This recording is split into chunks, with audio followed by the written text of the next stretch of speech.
Difficult Wander by Rosanne Parry. Narrated by Fraser, Readman. Chapter 18. Run. I walk on through the night and into the morning. I zigzag across the desert looking for some trace of the stranger wolf. There is no sign of her. I do not know where to go. I only know that the ground under my feet could never be home ground to me. I could survive on it, but I could never love it like I love the mist-covered mountains of my home. I lift my head to pick up the scent of the stranger wolf. She could be anywhere from horizon to horizon. I walk, trot, run, rest all day, but there is no trace. No track of her paw, no scent in the air, not even a gathering of hawks and crows to mark where she has hunted. I miss my raven, as I have not missed her since I left the lake shore. I press on through the night, looking by ear and nose. For days I keep searching. She is here somewhere. I call for her, and only silence comes back. I cannot find even the company of an echo. When the sun rises again, I see iron-gray mountains ahead. Mountains! They will have trees and meadows and elk. Mountains will have cool air and elk. Soft needles to rest on and elk.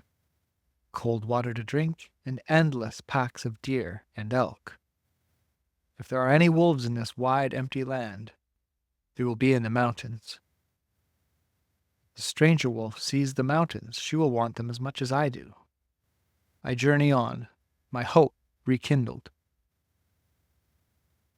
All day, the mountains grow taller, rounder, and darker.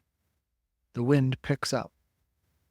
As I go on, the grasses become taller and thicker and the ground softer. I come to a pool to drink, but the water smells sour and warm steam rises from it. I peer into the depths of the pool, but nothing alive is in there. I'll drink somewhere else. By evening I can see they are not mountains, but clouds. Only clouds. They are tall and dark and full of rain. I do not give up. Rain clouds gather in front of mountains as ravens gather over a kill. And the smell of rain, even rain that has not fallen, gives me courage. I lope toward the clouds and they come toward me. I can taste the water in the air and feel it on my skin. But the rain does not fall. The wind blows harder, throwing bits of grass in the air, and thunder rolls, but still no rain. I travel through the night with the sound of thunder on all sides.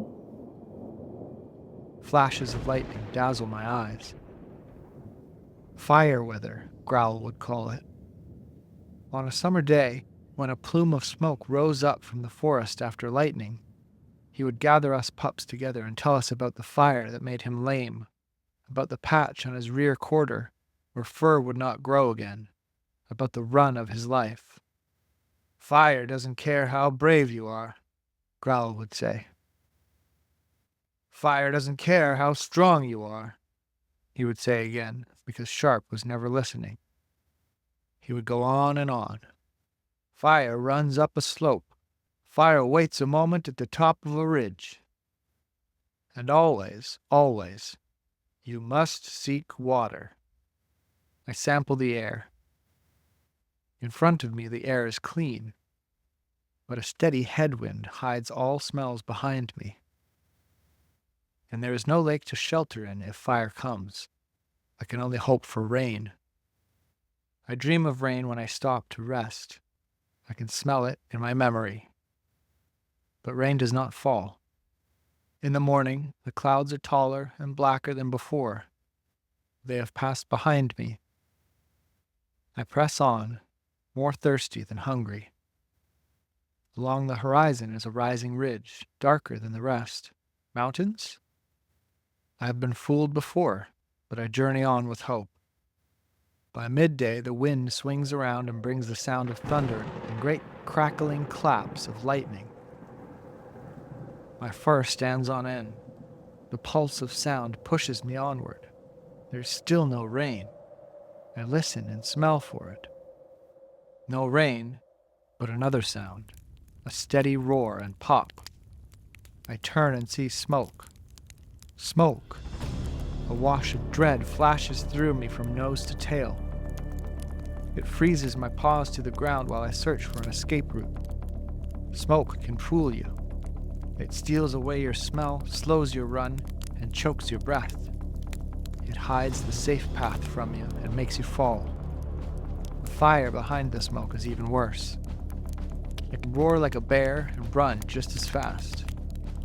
But if you turn to fight it, there is nothing to sink your teeth into. The bitter taste of fear is deep in my throat. There are things a wolf can fight and things he can't. I must run, but where? If my raven were here, she'd show me a path. All I can see is parched grass and tumbleweeds and junipers in every direction, and the hint of hills on the sunset horizon. Water runs from high ground to low. If there is a hill, somewhere a stream will run down from it. Seek water, Growl said. It is my only chance. I run, not a sprint, but a gallop. This will be the test of me. It will take every scrap of strength I have gathered in this long moon circle of traveling. I lope steadily, keeping my eyes on the ground. I cannot afford to stumble. I imagine my pack running alongside me, warm and wag, pounce and sharp. Mother would lead the way with song, and Father would run rearguard with growl. I can almost feel them brush up against my shoulders and nip at my tail. Never give up, they say to me. You are the fastest of us all. I will follow you anywhere. Carry on, carry on, carry on. The roar of the fire grows. A bitter smell billows around me. The wind that pushes the fire pushes the smoke ahead of it. The hills grow larger on the horizon. Two of the shimmering green birds zip past me. They hover for a moment and rest on my shoulders. They weigh nothing at all, but I can feel the flutter of their tiny hearts. It gives me courage. A few moments rest and they are on their way, two green streaks of lightning. I mark their path and follow it. The smoke turns the sun amber and then red and then earth brown. The bitter smell of it clings to my fur and scalds my throat. Birds crowd the sky ahead of the fire. Crows and songbirds, eagles and cranes. They fly low, and I follow them. My nose and ears tell me the fire is closer. I blink stinging grit out of my eyes and keep running. The black-horned deer appear out of the smoke beside me, their long tan white necks stretched forward as they run. Tiny gray horses with their big ears twitching in panic appear like ghosts on my other side. They run in a pack. Yesterday they would be food, but today I wish them life. I feel the ground rise, and through the haze of smoke I see shrubs and a few thin-trunked alders and aspens. They are the first taste of bigger things to come. I press on, breathing hard. Jackrabbits and coyotes run side by side like pack-mates. The smoke confuses my smell. The roar of fire drowns out everything I might hear. The fire leaps ahead of me on one side. It crackles through the grass. It hunts the juniper trees, climbing up them with a great whoosh and a bang as the trunk pops open and a shower of sparks rains down. The air shimmers with heat, and I swerve away from the flames. As I climb into the hills, paler trunks of alder and birch appear in the smoky twilight. They are streamside trees. I can only trust that they are marking the path to water. Rising ground slows me down. The fire does not mind to slope. It picks up the pace. I bite back panic and run flat out, ears back and heart pounding. There must be water somewhere. The roar of the fire is all around me.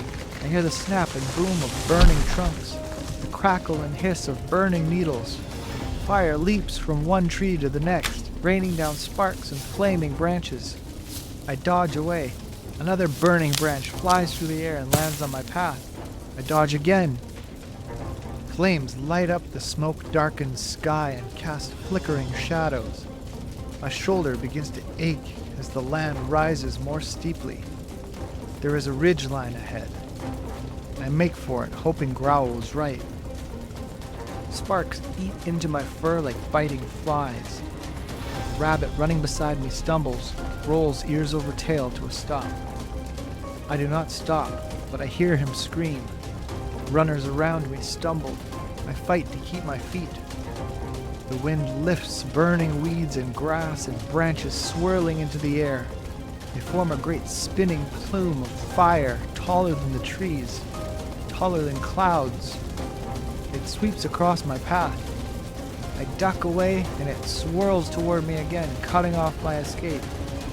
It lights the grass as it goes, putting me in the center of a circle of fire. I skid to a stop. Heat presses me on all sides.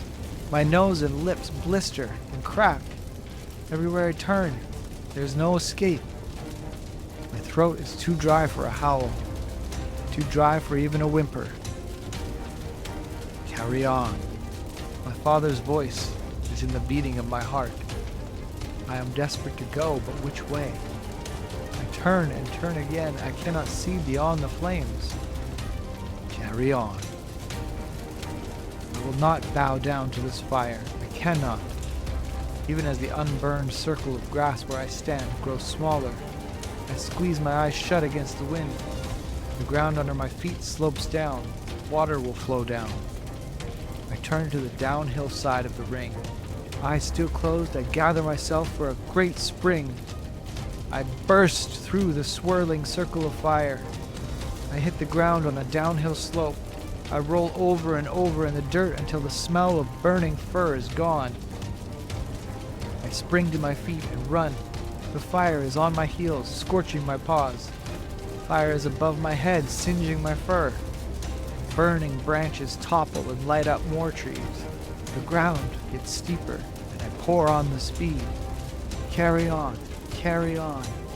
I promise it to my father, my pack, myself. Above the tornado of fire, I cannot hear or see or smell water, but it must be there at the bottom of the ravine. I press forward, stumble, roll to my feet, and run again. And there it is, not just a stream, but a river. A river! I fall in. Oh, sweet relief. I duck all the way under, killing every spark in my fur. Cooling, soothing, saving water. At last, I swim downstream, around a bend to a wider spot in the river with a broad sandy bank on one side and bare rocks on the other. We stand in the water together, coyotes, deer, rabbits. Though I am hungry, I cannot stir the desire to hunt. Fire rages up to the water's edge. Burning trees pop, crack, and topple into the river with great hisses of steam. The heat is blistering. I duck in up to my shoulders. The river runs fast and cold and true. I have never been so grateful for water. In the fire's yellow-orange light, I look among all the animals with the amber eyes and black ears of the stranger wolf. The smoke is so thick, I cannot even smell the buck standing right beside me. I search in the strange midday twilight of soot and ash. Black-horned deer stand dazed, their sides heaving from the run. Songbirds rest on their shoulders, completely spent. Beside them stand a bear and her pup. Two small gray horses with long ears nuzzle each other for comfort. Many have survived, but the stranger wolf is not here. All this time, all this long time, she was traveling, alone, just like me, and I never found her. At the water's edge, the fire burns out. One moment the flames are shoulder-high and crackling, and then they are snuffed out. Trees and shrubs still glow with fire, but the grass is gone, devoured. Nothing of it remains but smoke and a shimmer of heat. In time, the smoke thins, revealing a moon nearly full. In its light, the rabbits and voles and squirrels scatter. Coyotes and foxes wade out of the river after them. Still in a daze, the drive to hunt not yet taking hold, ashes rain down, leaving a bitter tang when I drink. The deer step slowly and gracefully to the far shore. They shake off fear and melt into the silver shadows of the trees. I drink deeply in spite of the bitter taste. I walk up the green bank alone on the far side of the river. I drop to the ground, lick my scorched paws, and fall asleep.